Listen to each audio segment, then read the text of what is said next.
Thank you very much.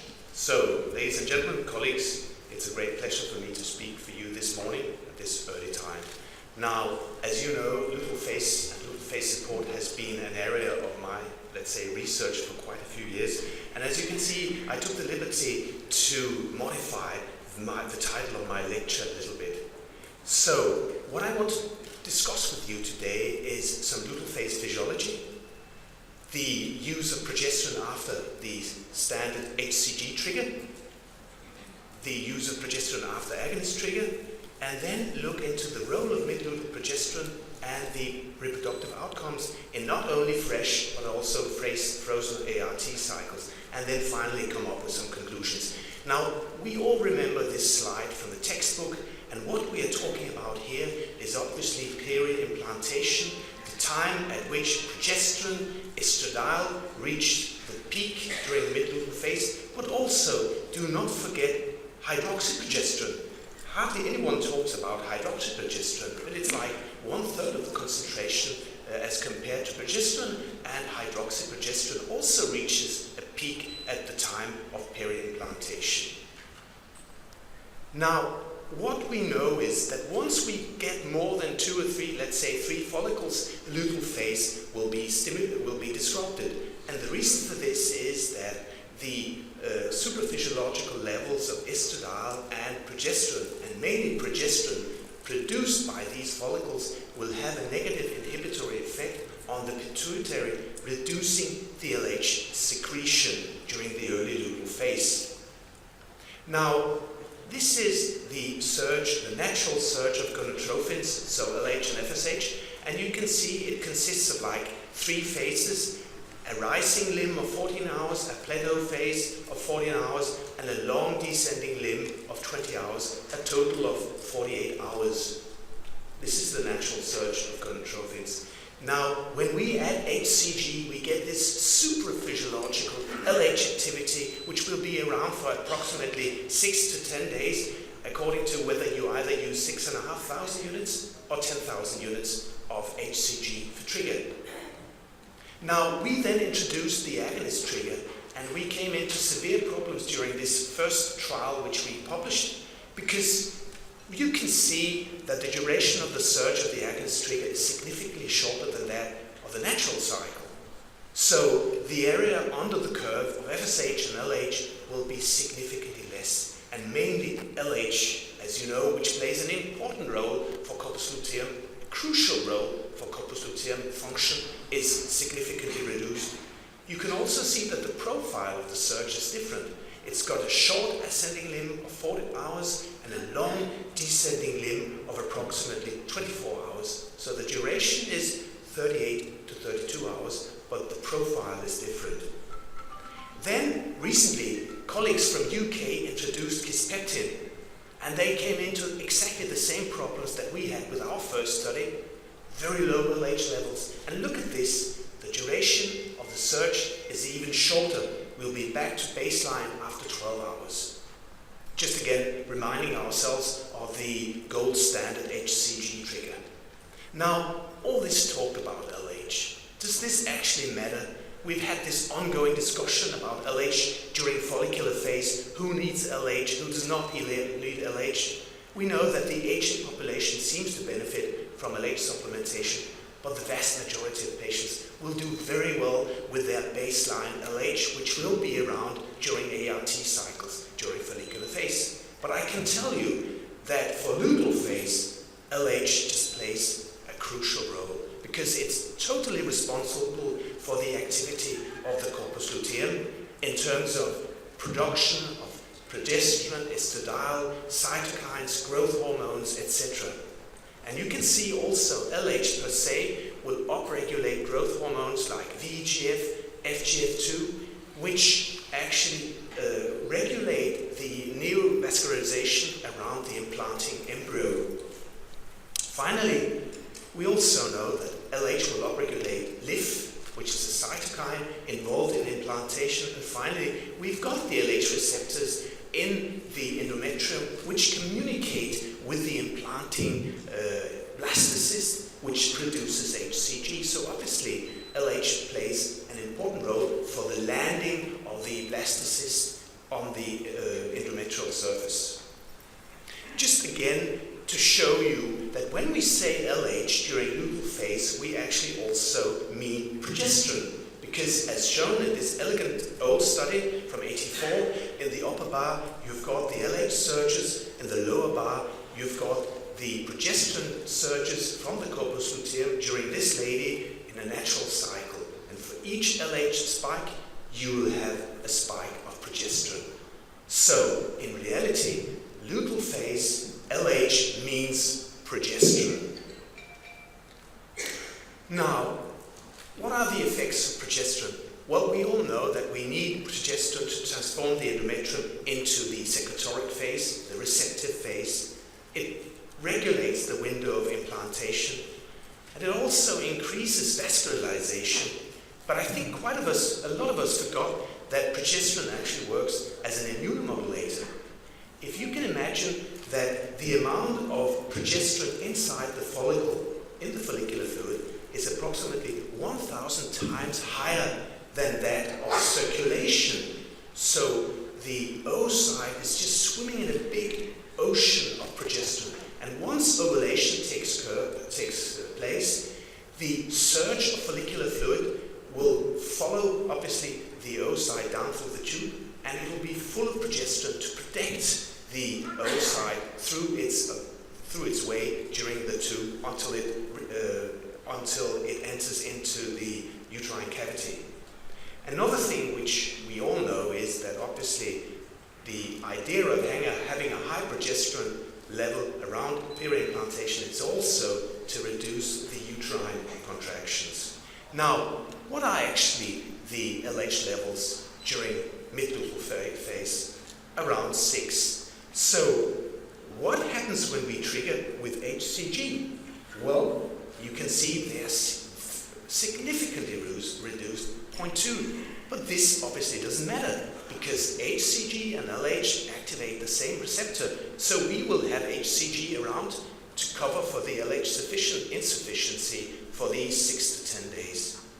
When we use the agonist trigger in the middle, you can see there is a reduction by 75% in LH during mid-luteal phase, and this was the problem that we did not realize in our first study, because when you use the agonist trigger, you don't have any HCG around, you just have the surge induced and then these very low LH levels. So, this is actually what we believe, or what we believed years ago.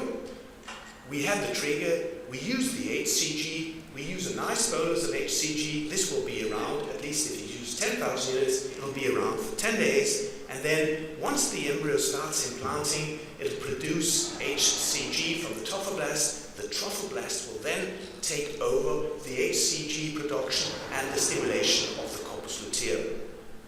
But we have to ask ourselves, is this actually true? Well, again, a nice old elegant study from Weizmann, Israel, looking into 2 hypo patients. And you can see these 2 patients, if we look to the upper bar, these patients were treated with either 10,000 units of HCG subcute or 10,000 units of HCG intramuscular, or the lower one, 5,000 units intramuscular. I think we can all see why we use HCG subcute, because it's around for a significantly longer time as compared to an intramuscular injection. But the interesting thing is, when does actually the embryo implant? Well, approximately 178 hours after the trigger. So this is day 6, at a time in which the circulating HCG is very low. So, will this have an impact? Well, we looked into this again in a news trial, which has not been published yet, in which we wanted to look into the early luteal phase after HCG trigger, and we found exactly what Weizmann did. So, what you can see is that you reach the HCG peak approximately, and this is the lower bar, you reach the peak of HCG around 12 hours after trigger, and it's around 120 IU. And at the same time, in B, you see progesterone levels. So already after 12 hours, the progesterone levels is now 15 nanogram per mil, 1.5. Who talked about 1.5 and the importance of 1.5 late follicular phase progesterone rise? I don't believe in this study. You can see that 12 hours later we have 15 nanogram per mil, and after 2 days we reach huge levels of 60 nanogram per mil. So at the same time, at the time of implantation, you can see we are now on the descending part of the progesterone curve, as well as the HCG curve, obviously. So this is actually what we are doing in the hyperstimulated cycle. We get the surges of progesterone significantly earlier than during normal cycle, in which you had the peak of progesterone around peri-implantation. So this is actually the reality after HCG trigger. We have a lot of LH activity around for the first 6.5 days, and then actually there is an LH activity deficiency period until the embryo has started secreting HCG in a high enough concentration to be reached in circulation. So what the reason for our luteal phase support is actually, or should be, just to cover this window of insufficiency from the day, let's say, 6, 7, and then just to fill in the gap until the embryo implanted well. So this is actually just until the day of the pregnancy test, because at this day we have sufficient amounts of HCG to cover the production or to stimulate the corpus luteum. But all of you probably still use luteal phase support until week 7, 8, 10, 12, probably. But do we need this? Because this is physiology, and how does this work in reality? Well, the reality is exactly the same. A nice Nordic randomized trial in which patients were given luteal phase support either only until the day of the pregnancy test, day 12 after the aspiration, or they continued until a heartbeat. And what we see from this is there is no difference in the number of pregnancies reaching delivery, and there's no difference in the early pregnancy loss rate. So in reality, for the standard patient, we just need the luteal phase support until the day of the pregnancy test. Now, this study in the Nordic changed everything 10 years ago. So since this study came up, all of us, we stopped luteal phase support on the day of the pregnancy test in our standard patients.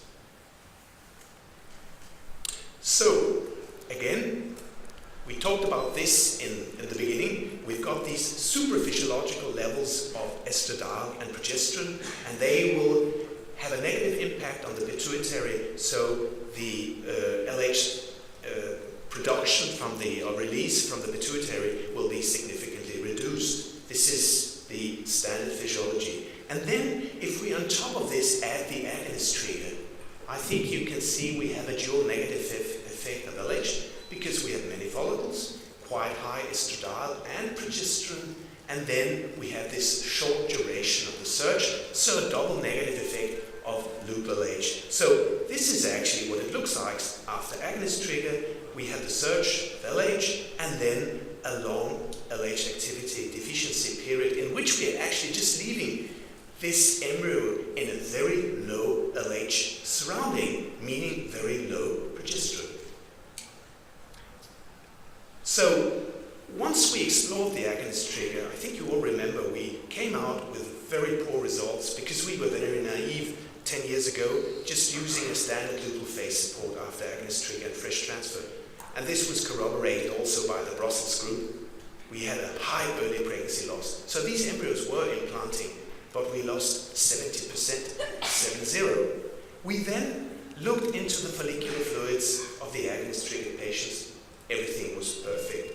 We looked and compiled our data with the Brussels group, comparing the frozen embryos after agonist trigger with those after HCG trigger of these two trials.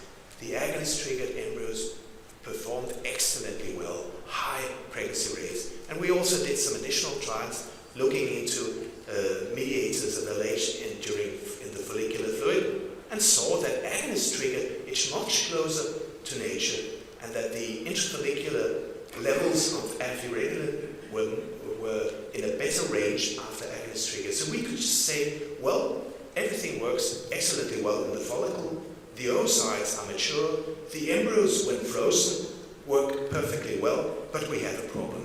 So we said, well, this must be caused by low LH levels, by the reduction of circulating LH during luteal phase. And this is then when we came up with the idea of adding just a small bolus of HCG just to cover this insufficiency period. So a bolus which would be around for some days, but will be small enough not to induce OHSS. Now, these are the studies that we did over the years in which we were modifying our luteal phase, and you can see from the study 2005, and if you go for pregnancy loss, we nearly lost everything. We then, in the next study, 2010, added this 1500 bolus on the day of pickup and a standard luteal phase support, and look at the early pregnancy loss. We reduced to 21, which was the same as the control group, which was HCG. Now we mean all pregnancy losses, so biochemical, everything. Then we went a step further in patients who were not at risk of OHSS development. We wanted to add a little bit more HCG. Can we do something more? And you can see now the pregnancy loss rates went even further down. But if you check progesterone, you can see what we were actually doing. We were manipulating with progesterone. So the higher the progesterone, the lower the early pregnancy loss rates over these years. What we saw, interesting, was that there seemed to be a cutoff rate of around 80 nanomolar per liter on over pickup plus 7, that is the mid-luteal phase, which secured live birth rates. So a range of a level of approximately 80 nanomolar. So what about frozen cycles? You're very happy with your frozen cycle, everything works perfectly. You use a standard luteal phase support. Now, we also used the standard luteal phase support some years ago in 2012. We then looked into our data because we used the recommended dose of vaginal progesterone, which in those days was 1. But we then saw we had a lot of losses. So this is now a cohort study, cohort study from 2006 to 2007, in which we just used 1 vaginal gel daily in these frozen embryo transfer cycles, and then in the subsequent period we used tri-gels. And look at this, what happened.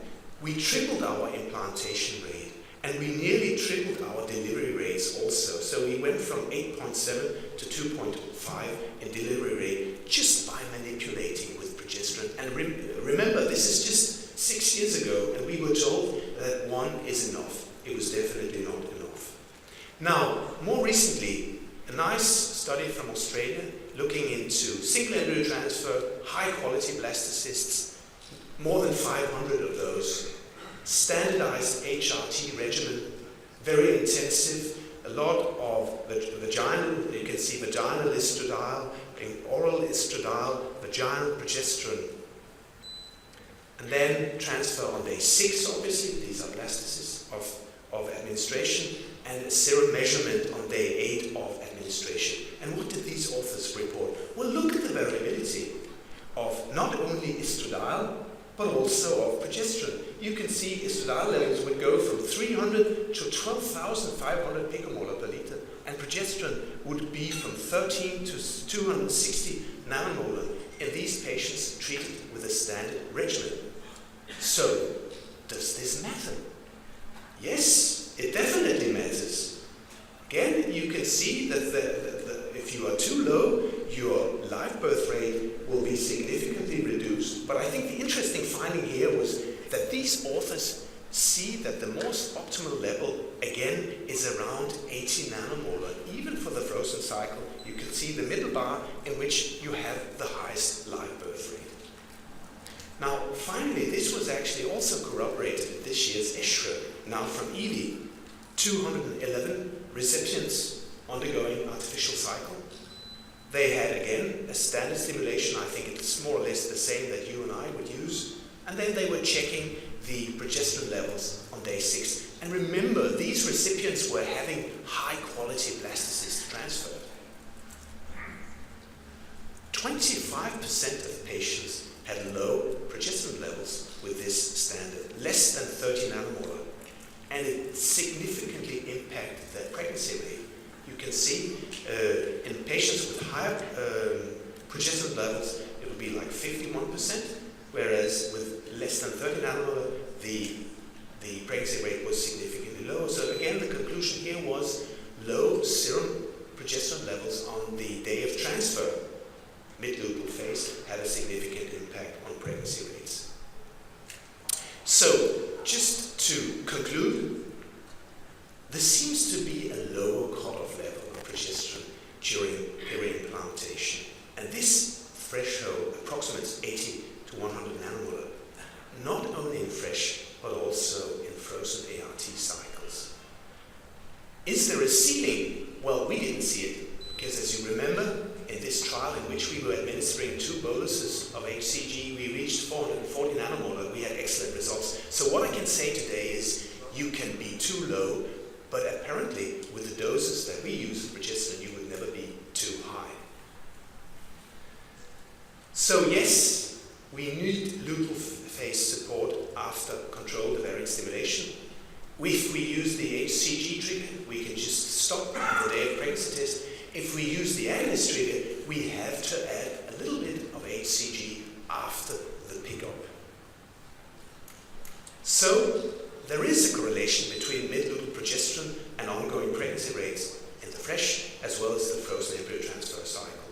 And maybe we should concentrate a little bit more on the mid-luteal phase and monitoring progesterone levels and trying to boost patients if the levels were too low. So let's say we would be monitoring on day 4. We would see low levels of progesterone, less than, let's say, 70 nanomolar. We could then boost with IM progesterone to reach a higher level just around peri-implantation. So I think for the luteal phase, we're still walking in a thin line. There are many lessons to be learned. We're not completely there. We learned a lot over the last 7 or 8 years,